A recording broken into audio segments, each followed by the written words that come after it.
Good morning. Welcome to the Bible class, East Main Church of Christ. It is Sunday, May the 3rd, and thank you for being with us today. I'm really excited. I'm going to get to go to the worship service. I got announcements this morning and also the prayer. And what's so funny is I'm going to see about 5 people there, but I'm so excited about it. I'm so excited to go see 5 people at church, and thankful for the men who've been going every Sunday and not being able to worship with their families because they're there. But it's been helping to lead all of us virtually through the computer during this time period. And I don't know why I'm so nervous about going. Just one of those things. We're going to get directly into our Bible class. So grab your Bibles. We're in 2 Corinthians chapter 10 this morning. I'm going to go ahead and pull up our PowerPoint.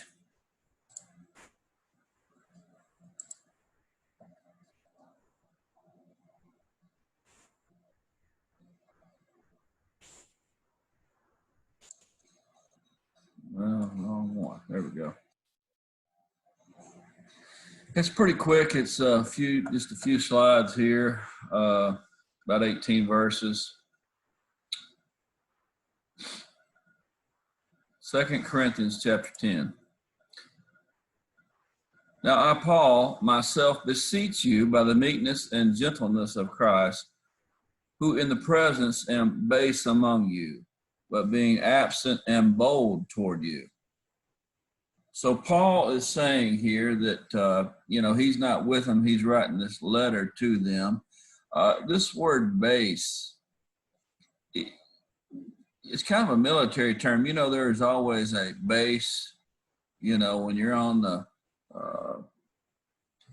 like a military base, there's a base. It's the main point where decisions are being made and things are going through, or you think about a structure. It's the base, it's the foundation of something in which things are going from. So Paul is saying that he is being this base for them at Corinth.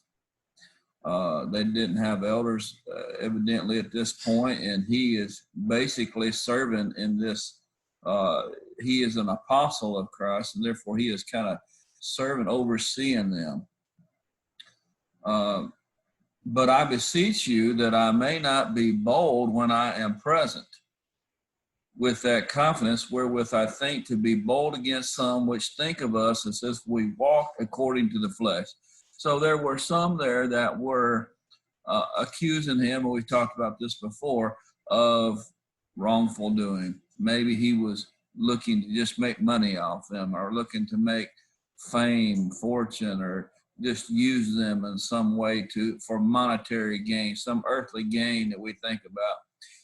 Paul was a tent maker. Perhaps they were seeing him as, well, he's making money and doing this, and he charged this much to, who knows what people would have said about what he was doing. They were trying to discredit him some way. For we walk in the flesh, we do not war after the flesh. For the weapons of our warfare are not carnal, but mighty through God to the pulling down of strongholds. Wow, what military? I wonder if Paul was in the military, the way he speaks of all these military strongholds and warfare. He said, listen, we are not warfaring according to the flesh. Our warfare is spiritual in nature. This is a spiritual warfare between us as Christians, for our minds, for our souls, against the devil. We are at war against Satan, and he is trying to get our souls from Christ, from God.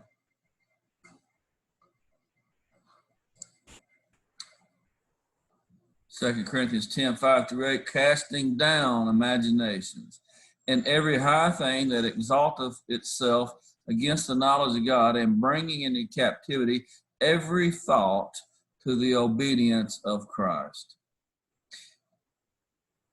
this imagination, sometimes imaginations can be a great thing. Most of the time it's used in the Bible, however, it's not a great thing. You remember when the Lord destroyed the earth, that evil was throughout the world. He said every imagination of man was sinful. And that's why he destroyed the earth. So we can have imaginations that can be good, but we can also have imaginations that are bad. You know, there's some that imagine that they can find this fountain of youth and live forever. Well, that's a bad imagination. It's not going to happen. There's an imagination that they can, believe certain things, and Scientology. I mean, you've ever heard of that? It's different things. People have different religions and they believe different things. And it's an imagination of it's not based on biblical facts. We have, when Eve was in the Garden of Eden and the serpent approached her about eating of the forbidden fruit, he said, you know what? You shall not surely die. He repeated everything God said, but the word not, he added to it. You shall not surely die, because you know what? God don't want you to know what he knows. He knows that when you eat of this fruit, you're going to have you're going to know like he does. She had an imagination that she was going to be somewhat like God, all-knowing. That was a bad imagination. Well, she found out what sin was about. And then she found out through death, through childbearing, the pain of that. And through the hardships that through sin entering the world that we all endure now. Hard work, our body breaking down, and then finally death. In verse 6, and having in a readiness to revenge all disobedience when your obedience is fulfilled. Do ye look on things after the outward appearance? If any man trust to himself that he is Christ, let himself think this again, that as he is Christ, even so we are Christ. For though I should boast somewhat more of our authority, which the Lord hath given us for edification, and not for your destruction, I should not be ashamed. Like I said before, we are at war with Satan. Paul is saying, you know what, this your disobedience, it's not against me. This is against Christ. The reason, he says there in verse 8, he says, yes, I have authority over you because I am an apostle. But you know what? He doesn't want to boast and do things and get on to them. He is doing this for the word there, edification, for their own good, for their encouragement, not that they will be destroyed, not for their destruction. He didn't want them to be destroyed and become a child of Satan. He wants them to be a child of God. He said, I should not be ashamed. Paul is not doing anything wrong. Some people there were trying to make him think, make others think that he was doing wrong, but he was not.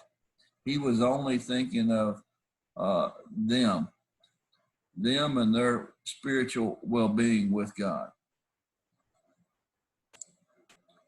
2 Corinthians 10, 9 through 12, that I may not seem as though I would terrify you by letters. Wow. Paul, terrifying by letters. You know what? We need to be careful what we write. We need to be careful what we write and others read it, because sometimes others perceive what you have written as a threat, or they perceive this as you getting on to them, or they read more into it because they can't hear your voice and how you said it. You know, I've said this many times to employees, and I need to heed this information myself. You know, if you get an email or a text or a post, something that makes you upset, don't respond to it right away. Don't ever respond to something in writing right away. Think about it. Pray about it. Let time pass before you respond. You'll probably, you know, what I've started, I type up an email, like I get an email, I type up an email and I don't push send. If I know people, when people's going to read this, people's going to be upset. I just type it up, perhaps. Sometimes I don't even type it up, but I type it up and I'll just save it and I won't send it. And then, especially if it's really bad, I come back the next day, you know what? 99% of the time I delete that email because it's not worth it, because it's not going to do any good. It's just going to make somebody else mad. And the best thing to do a lot of times is pick up the phone and talk to somebody. And a lot of times you talk to them, it's like, well, you know, this has offended me, this made me mad. Hey, you know, they probably didn't mean to. And so that's some advice for you to think about. But Paul couldn't pick up the phone. He had to write letters to them. That was the only way. He couldn't talk to them. You know, Paul in Acts 13, when he went, he and Barnabas sailed to Cyprus. And there was a man, a name named Elymas, who was a magician. His name meant magician. And Paul struck him blind because he was interfering with the spreading of the gospel. Paul struck him blind. So you don't think that story followed Paul everywhere he went? I'm sure it did. I'm sure the Corinthians knew about this. Wow. You know what? He is somebody to be afraid of. He can strike somebody blind. So when he writes a letter, it's like, whoa, wait a minute. Is he getting on to me about this? In verse 10, for his letters say they are weighty and powerful, but his body presence is weak and speech contemptible. Paul said, you know, Paul's a tent maker, but he said, listen, I'm not physically gifted person. He wasn't a big, strong physical presence. His speech was not that good. Some people think that his thorn in the flesh was that he may have a speech impediment, or maybe he stuttered, or what, I don't know.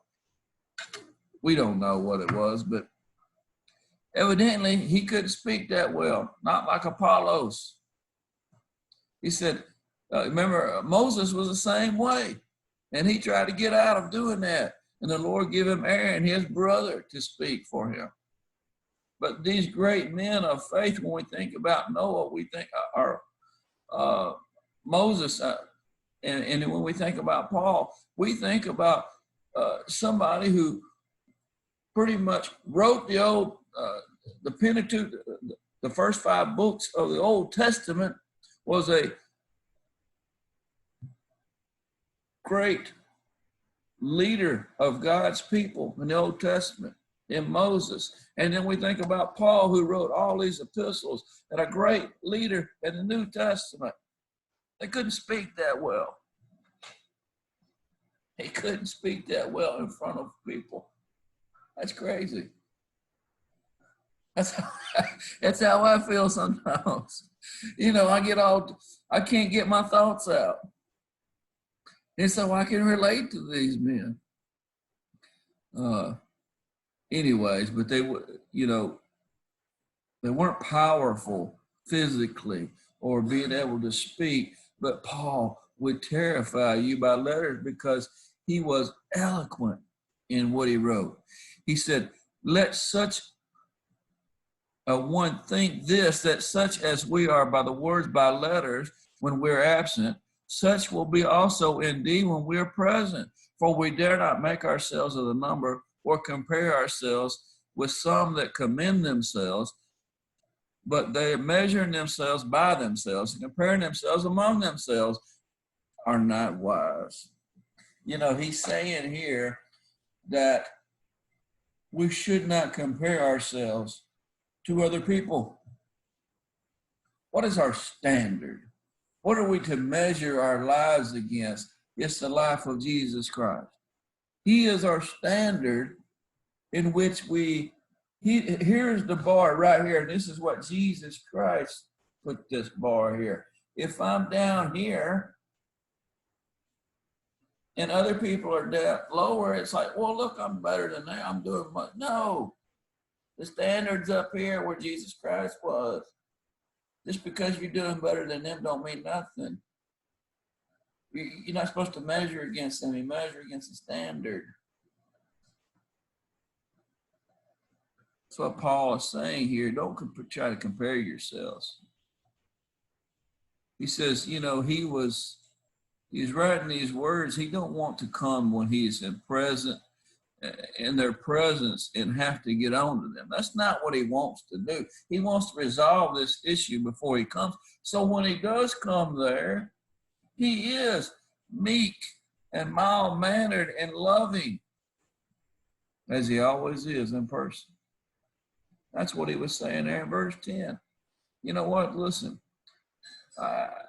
you know, I come to you in meekness and love. I don't want to come there and you have to get on and argue and fight with somebody. I don't want to do that. Verse 13.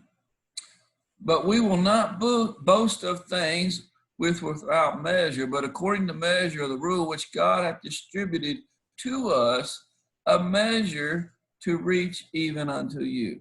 For we stretch not ourselves beyond our measure, as though we reach not unto you, for we are come as far as to you, also preaching the gospel of Christ. Not boasting of things without measure, that is, of other men's labors, but having hope, when your faith is increased, that we shall be enlarged by you according to our rule abundantly. Yes, Paul ruled over them, like I said, but he, in verse 15, he said that we shall be enlarged by you. His heart is going to be enlarged because when they obey the gospel, when they are doing what the Bible tells them to do, what Paul taught them to do, which is what we have the Bible today. When they do these things in meekness and love, it's not helping Paul, it's helping themselves. It's doing this for Christ's sake.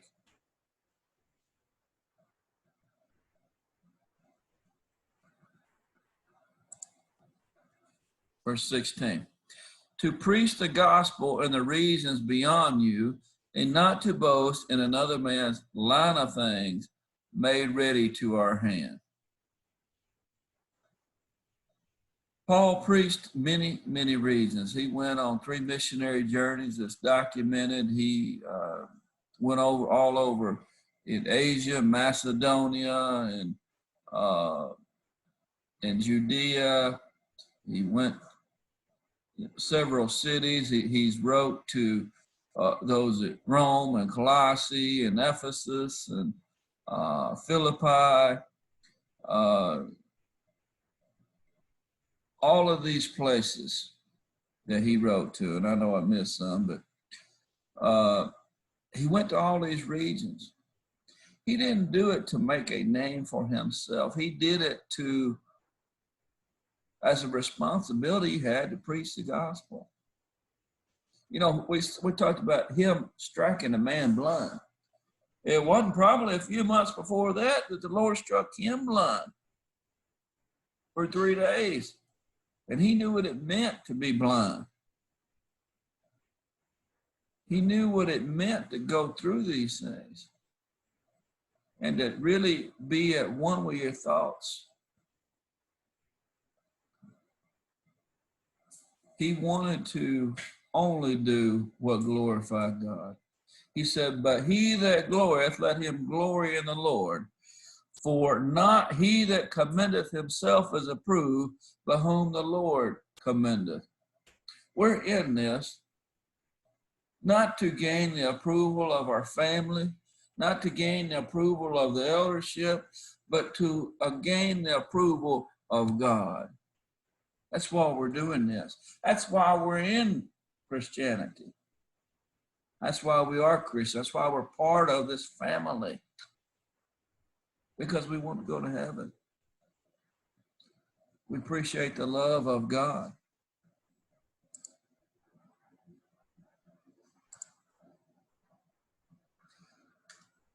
Appreciate you being here today. I want you to think about these things. I want you to think about your impact on others and how you can influence others for good.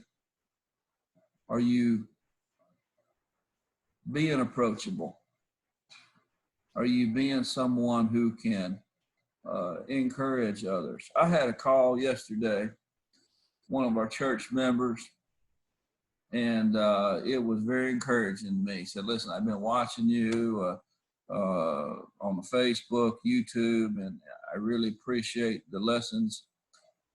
You know, and sometimes you think you're just doing this to hear yourself speak, you know, and I enjoy doing this.